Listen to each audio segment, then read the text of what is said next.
Hi and welcome to C++ Tutorial 2.0, Internal Data Creation and Management. Introduction. In our previous tutorial, I hope I managed to teach you something useful about the processes of C++ programming. Certainly, there was a lot more going on in the program than a simple text output, having to load libraries, use namespaces, create a function, push data into the console stream via an overload shift, all while ending the program correctly. In addition to this, we were punished by the language for the slightest of errors in our syntax, so we had to watch our spelling at all corners. C++ isn't an easy programming language. It can be quite confusing, but to those who master it, they will go on to have productive careers and projects.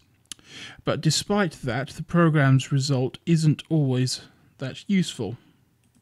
You're never going to get a customer or user bursting into the room shouting, "Hey, I know what would be amazing if someone could display the message 'Hello World' on my new gaming rig." So you're going to want to move on to bigger and better things as soon as possible. A quick warning to the lazy: if you try to skip the basics, you will be punished by the language. You need to understand the boring stuff before you can get onto the great stuff. Though personally, I think what most people call boring is in fact the most powerful and exciting aspect of C++. The first thing you really need to know is, now that you have the basic program structure down, is how to create and manage data within the program. There isn't a program alive that performs any kind of useful function without some kind of data.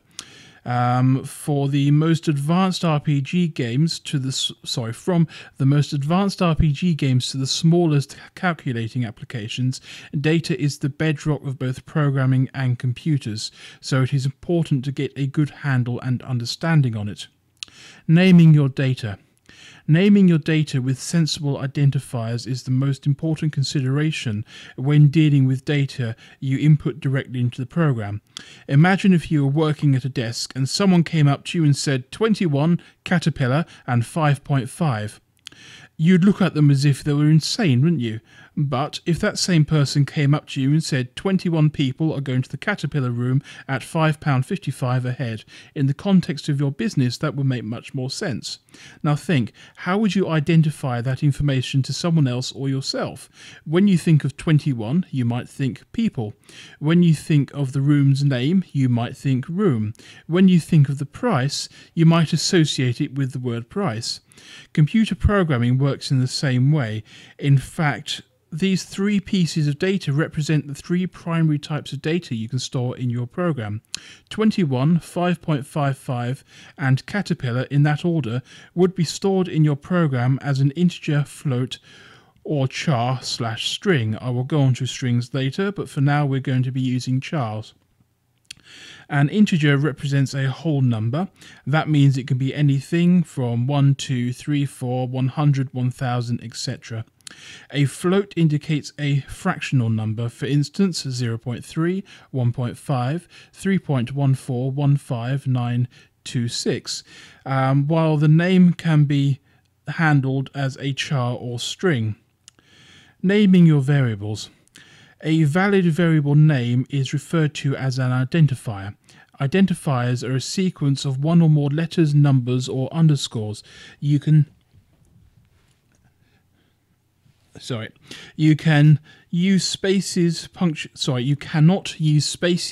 punctuation marks, or symbols as parts of the identifier's makeup. Only letters, numbers, and single underscores constitute valid characters when doing this. In addition to this, you may not start an identifier with a number. You can only use letters or an underscore to start them off. It is also worth noting that some names beginning with underscores are reserved for the system, so an identifier starting with an underscore if an identifier starting with an underscore ever fails, it could be for that reason. Let's have a quick program to show you what I mean. So we're going to start off by typing in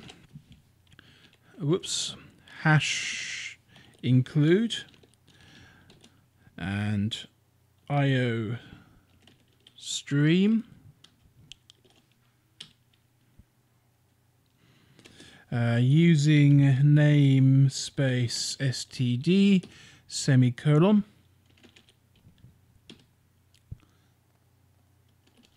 int main open parentheses close parentheses and open brace, and we're going to create our basic variables here. So the first one is going to be an integer.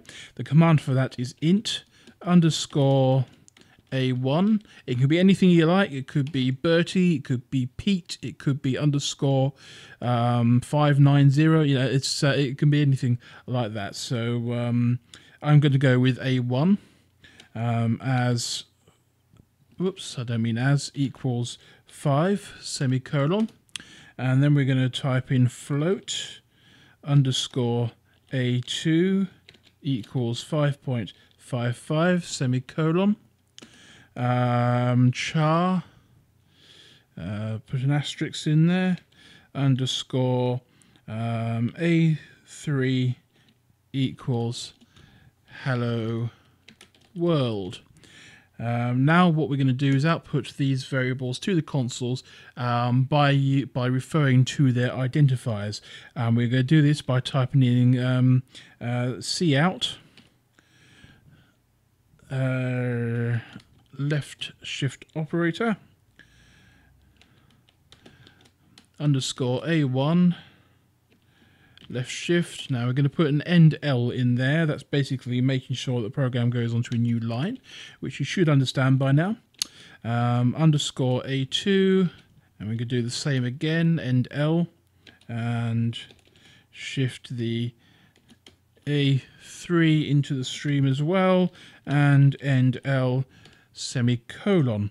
Now we're going to end our program in the correct way with return, if I can type it correctly, with return 0 and semicolon. Now if we compile this program, providing I haven't made any of my usual typing errors, which I have, so again a demonstration of how C++ punishes those who don't pay attention. I forgot a semicolon there so it wouldn't compile. And there we go. So what we've basically done is we've created 3 variables. We've given them a type, integer, float, and char. There is an alternative to char, which I prefer using, which is string, but we'll go into that at a later date as we need another library for that, or another header file. And as you can see, it's now been pushed onto the screen. So 5 is correct, 5.55 is correct, and hello world is correct. So in this program, we're using 3 different types of variables: float, integer, and an array of characters, which is char. We created those characters and then assigned the correct data type to them before finally pushing them into the console's output stream. If you don't understand this basic source code, then you'll need to go back and look at my previous tutorials. Another rule to consider when constructing identifiers is that they can never match a C++ command or function name. If they do, the compiler will reject the program. It is also extremely important to remember that C++ is case sensitive.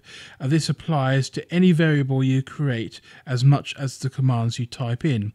In my next tutorials, I will go over the 3 basic in my next tutorials, I will go over the 3 basic variable types in greater detail. So I hope to see you back for tutorial 2.1 about integers.